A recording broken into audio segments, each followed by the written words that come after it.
Hello dear viewers, आप सभी का आज के इस नए वीडियो में स्वागत है। आप सभी को तो पता ही होगा कि चीनी एआई कंपनी डीपसीक दुनिया भर में हलचल पैदा कर रही है। इस वीडियो में हम देखेंगे कि ऐसा क्या है जो इसे अमेरिका के एआई दिग्गजों के लिए सबसे किफायती विकल्प बनाता है। सोमवार 27 जनवरी को स्टॉक मार्केट में भारी गिरावट देखने को मिली, खासकर टेक हेवी नास्दाक में, जो करीब 3% गिर गया।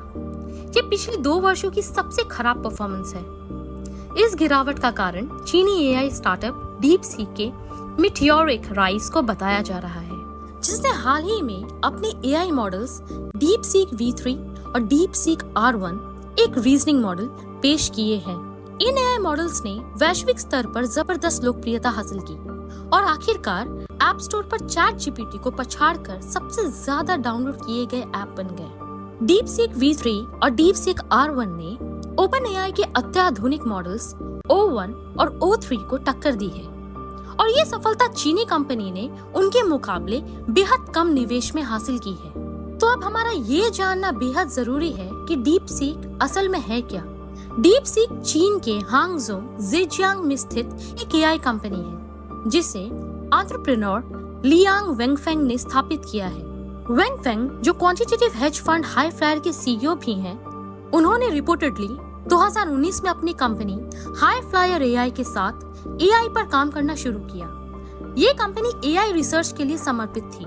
डीपसीक में वेंगफेंग कंट्रोलिंग शेयर होल्डर है और रॉयटर्स की रिपोर्ट के अनुसार हाई फ्लायर के पास उन चिप क्लस्टर से संबंधित पेटेंट्स हैं जो एआई मॉडल्स को ट्रेन करने के लिए इस्तेमाल होते हैं। डीपसीक मॉडल्स की खासियत उनके प्रदर्शन और ओपन सोर्स नेचर में है, जहां उनके ओपन वेट्स के माध्यम से कोई भी इन पर आगे काम कर सकता है। डीपसीक V3 को मात्र $5 मिलियन की लागत में ट्रेन किया गया है, जबकि ओपनएआई, मेटा और गूगल जैसी कंपनियां मॉडल्स पर सैकड़ों मिलियन डॉलर्स खर्च कर देती हैं। अब हम ये जानेंगे कि डीपसीक के एआई मॉडल्स अलग कैसे हैं। सीमित संसाधनों के कुशल उपयोग के चलते डीपसीक को अमेरिकी एआई दिग्गज ओपनएआई के मुकाबले खड़ा किया गया है। डीपसीक V3 कंपनी द्वारा पेश किया गया पहला मॉडल है, जिसने हाल ही में ChatGPT 4o और क्लाउड 3.5 सोनेट जैसे मॉडल्स को कई बेंचमार्क्स में पछाड़ दिया है। डीपसीक V3 की सबसे बड़ी खासियत इसका आर्किटेक्चर है, जिसे मिक्सचर ऑफ एक्सपर्ट्स MOE कहा जाता है। MOE मॉडल्स एक टीम की तरह काम करते हैं, जहां प्रत्येक विशेषज्ञ मॉडल एक खास टास्क संभालता है, बजाय इसके कि एक ही बड़ा मॉडल सब कुछ मैनेज करे। डीपसीक V3 को 14.8 ट्रिलियन टोकन्स पर ट्रेन किया गया है, जिसमें हाई क्वालिटी वाले डेटा सेट शामिल हैं, जो मॉडल को बेहतर भाषा समझ और टास्क स्पेसिफिक कैपेबिलिटीज प्रोवाइड करते हैं। इसके अलावा ये model multi head latent attention MLA नामक तकनीक का उपयोग करता है, जो ट्रेनिंग और डिप्लॉयमेंट की लागत कम करके इसकी एफिशिएंसी बढ़ाता है। जब एआई समुदाय डीपसीक V3 की सराहना कर ही रहा था, इसी बीच चीनी कंपनी ने फिर से अपना नया मॉडल डीपसीक R1 लॉन्च कर दिया। ये नया मॉडल थिंकिंग क्षमता के साथ आता है, जिसे टेस्ट टाइम कंप्यूट भी कहा जाता है। इस मॉडल का प्रदर्शन ओपनएआई के फ्रंटियर मॉडल्स के मुकाबले मैथ, कोडिंग और जनरल नॉलेज टास्क में बेहतर पाया गया है। तो अब एक सवाल उठता है कि क्या ये अमेरिकी मॉडलों की तुलना में सस्ता है? तो चलिए इसका पता लगाते हैं। एआई मॉडल्स को ट्रेन करने में भारी निवेश की आवश्यकता होती है, लेकिन डीपसीक ने मैसिव इंफ्रास्ट्रक्चर और हार्डवेयर कॉस्ट को कम करने का तरीका खोज लिया है।